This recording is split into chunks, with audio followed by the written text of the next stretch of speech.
What's up, everybody? Welcome to Podcast Now Plus. I'm Alex, and in this video, I want to talk about if Sony and Naughty Dog bought the review scores for The Last of Us Part 2. So kind of have a discussion that a couple people have had in the YouTube community over the last couple days, and mainly this also kind of gets sparked because of The Last of Us Part 2 user scores, okay? So the user reviews were able to go up on Friday. Obviously, it's getting destroyed, right? It's getting a lot of negative reviews, and I talked about that on Podcast Now on Friday, right? That everybody has a complete right to do that. I think everybody has the right to leave the scores. Whether or not you trust the scores, whether or not it's going to actually do anything, that's a completely different discussion. But you have right now now when I'm recording this on Friday, so the review scores are still, it's a 3.4 for the user scores. I don't know if it has stayed that way. I know for the the critics scores, it started I think as a 95, went up to a 96, now is back to a 95. Again, as of Friday, I don't know if it has changed at all. I'm sure it probably will change. I had said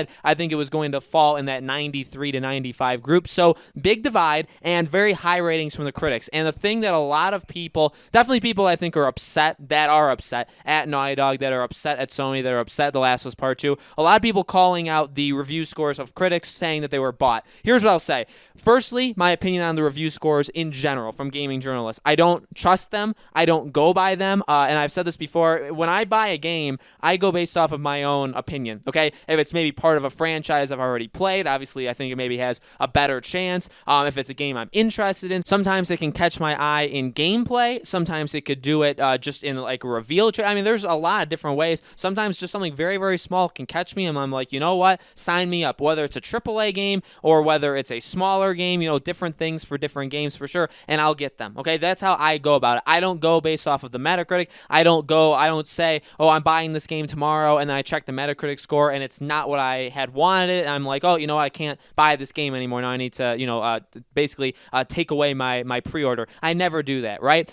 So, and again, that was a discussion that a lot of people have brought up was, okay, what are the review scores bought? Did they buy them? I think there could be stuff like that happens in the broader gaming environment as well as also the movie industry. I think it is possible. In terms of this example, though, and mainly more gaming, I think it's possible in the movie industry. I don't think it's as likely in the gaming industry. Okay, my personal opinion, I do not think there's all that many, if at all, any game scores that are bought. Now, I've watched a couple videos from people that used to be in the gaming industry that talk about it that have all said, no, we don't get paid. Again, that is up for you to decide. I mean, they could just be lying because technically the fact that I'm still watching them or the fact that they are still around, they're only still around because they were part of the gaming industry. They have contacts, they have people still in there. So if they are going to hide secrets, they're still going to hide them now. Okay, so just because somebody that used to work in the gaming industry says, they don't buy them or we don't get bought, and they're still connected to them,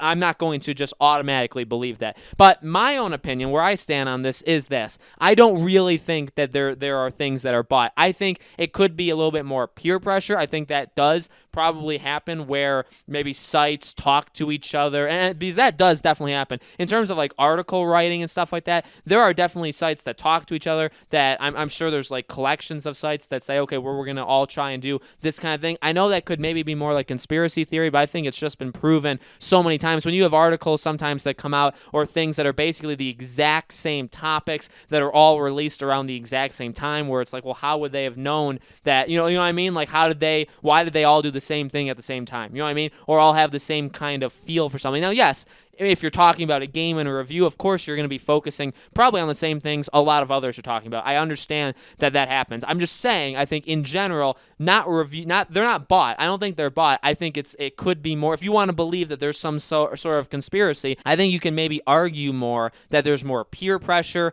There's stuff like that. But even that, I've seen a lot of. I try to follow some smaller gaming sites. They're a little bit more annoying because of all of like the ads that are on the sides, and you have to close out like 15 things before you can get to an article, all that kind of stuff. But there's a lot of really nice sites. In fact, the sites that I use for this channel, for Podcast Now, some of them are small. Push Square is kind of big, but it's not like IGN big. It's not Kotaku big. But, I do the juggernauts, IGN, Kotaku, GameSpot, all those. But I also do, again, like Push Square, Dual Shockers. It's a pretty small site. PlayStation Universe, very, very small site. Some of these sites got review scores. So it's like, I don't think Sony is going to go around, and whoever's in charge of the money, the checkbook. I don't think they're going to go around writing checks and saying, okay, IGN, okay, GameStop, because if they do that, firstly, IGN is the one that a lot of people go to for the reviews, so they're going to have to write them a big check. Secondly, you're going to have to go to all these small sites and say, hey, we're going to have to give you some too, so we make, you know what I mean? And even the smaller sites are also giving it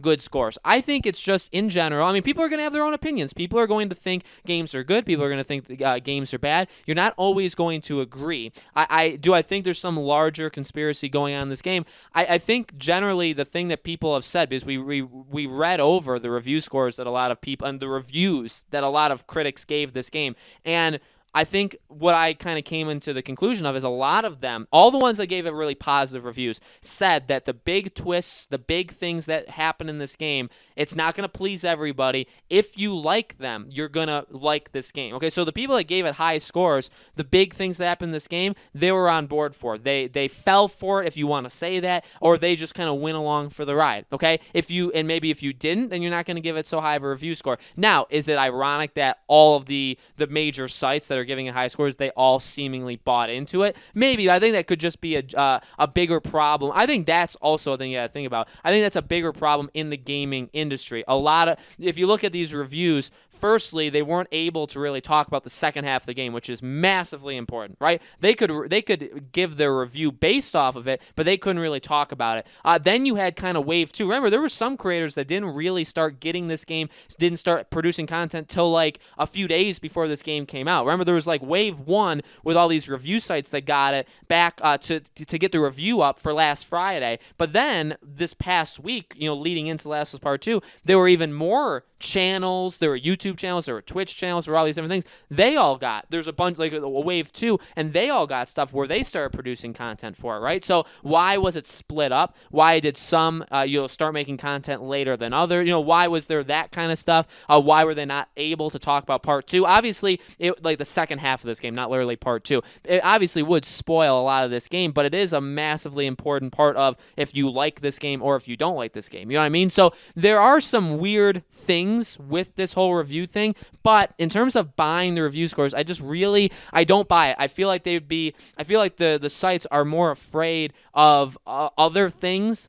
Maybe they're afraid to tarnish their reputation. Maybe they're I don't know. There are definitely other reasons to think about it, but I don't think they're paid off. If they're paid off, firstly, that's a lot of money that I wouldn't want to waste as a company to give out. And you have the fact that you'd have to pay all these smaller sites, all these other small creators too. It's like, why would you be wasting your money on these small creators? Just let your game speak for itself. And then obviously there is the thing that a lot of people did come out and say when these critics reviews came out and people started attacking them. People said like, this whole they're getting bought thing. Well, why were they not bought for Death Stranding and for Days Gone? Those were two games that got very all over the place reviews, right? Some people love Days Gone, some people hate it. Some people love Death Stranding, some people hate it. It's a game, those two games were not for everybody, absolutely. And Death Stranding, I think, is actually the pillar of a game that isn't meant for every single person. So, like, if they were going to do that, why didn't they do it for those games? Death Stranding didn't sell all that amazing. It made its money back, but it didn't,